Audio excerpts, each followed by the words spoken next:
But in essence, it's like, think of a person walking on the street, and it's tracking and following, but then it starts to rise. Yes. And so it's rising at a rate that it's also revealing Yeah. more of the scene. Yeah. You'll see that a lot in movies, commercials, obviously. But that's usually achieved with a jib or a drone. A drone. I got you. A jib, by the way, is like a crane that holds a camera that can lift up and kind of pull out. Yeah, and it these things are crazy. Like yeah. the way these things articulate to get the kind of shots that they get, that has to be prohibitively expensive nowadays. Oh yeah. Nowadays, when you have drones that can do this, do you think it's worth it to do something like that? To have a jib? In Hollywood. Okay. In on big budget films. For the average person, get a drone. Yeah.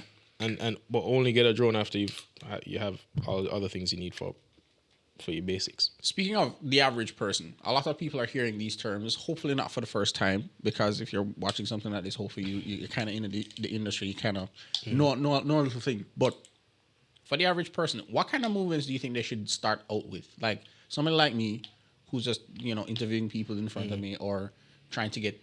Well, where should I start?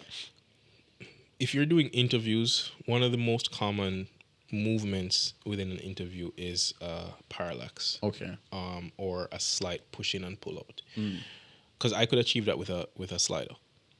All right, I have the camera because I have a slider, and I put the camera on the slider, and the camera, you could have it just vertically pointing towards us. So the camera is zooming in, pushing in, and pulling out on a continuous basis. Right? Or you could do a parallax. Typically, a parallax helps when the whole scene in the background accommodates it. Right. So like maybe it's visually interesting. Maybe you're on a vacation somewhere you want to But get. then you also don't. Sometimes depending on the room and the kind of budget and the lights, sometimes you don't want the parallax. You don't want the parallax to be showing the stands, the light stands. Right. Okay. So those are things you have to think about when you're doing multiple cameras. Is like, can the camera accommodate for the light stand? Yeah. Can the third camera, fourth camera, not show any of the behind the scenes, unless that's what you're going for, because that's also a look. And sometimes I like a behind the scenes look where there's a wide camera showing the lights. Yeah. TV productions do that sometimes. Yeah. I don't mind it. What's your best example or anything that you've seen that has utilized all of these techniques or most of these techniques that has really like floored you? Like, man, this is incredible. Like something you've seen recently, or maybe even done recently. No, let me give you an example. What show was this? This was local, right? So this was at Emancipation Park. There was a concert happening. I think it was a gospel concert, right? It's a gospel concert. John Mark Wigan was there, and they were broadcasting it live, right? So they had the two shots of the stage, wide and tight, right? And then they had a low angle shot looking kind of up at the stage, and then they had a jib shot kind of just moving around. That jib shot just blew my mind. All one amount event. of creative, like the things a jib and a drone open up for you. Yeah. Crazy. If you have two jibs and a drone, the creative possibilities are endless. Would you recommend people get that drone? Like DJ has some really cheap DJ drones has nowadays. a really, really great affordable. Would you recommend like drones. people like just get a drone? I would. Okay. I would. After you've gotten your camera and your lights, your mics, I would probably even argue that I would get a drone before I get a gimbal. Yeah. Okay. Because I have a gimbal, and I will oftentimes opt to go handheld. So I'm not always using a gimbal just because I have a gimbal with just two pistol grip, and then I have a ring, whole fancy thing with camera monitors and transmitters and all that kind of stuff.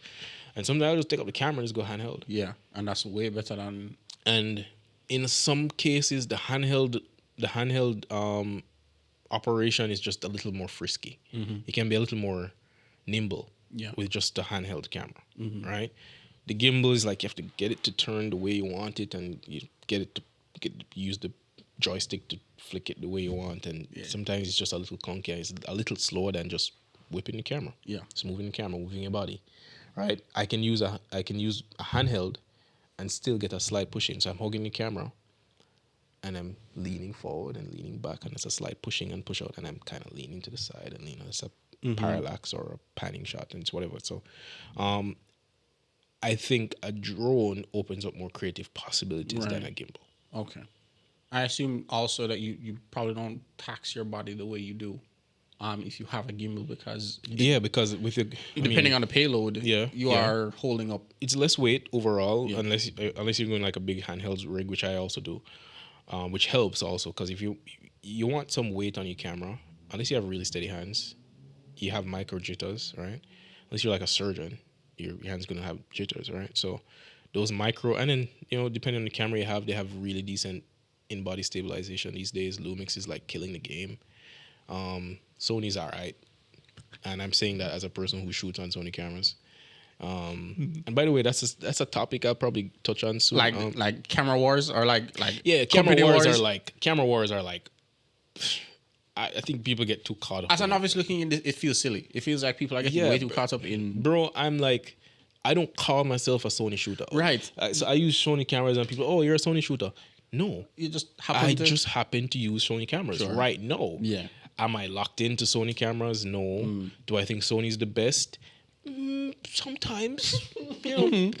I'll argue. Yeah. I'll argue that they're good at some things, and Yeah. other things, there are other cameras that are better. Yeah, but to be like very tribal about it and to be like, Right now, I think Lumix is doing great things. yeah. But We'll definitely touch that yeah, one day. we'll get into that. We'll get into definitely that. get into that war.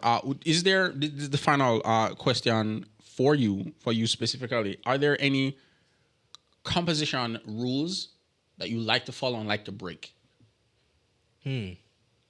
All right. Here's one I've been breaking recently. Typically, you want your camera to be on eye line, right, about the same plane as the eyes, right, line of sight. So it's kind of level with your eyes. I've been breaking that rule a little bit with some of my second angles.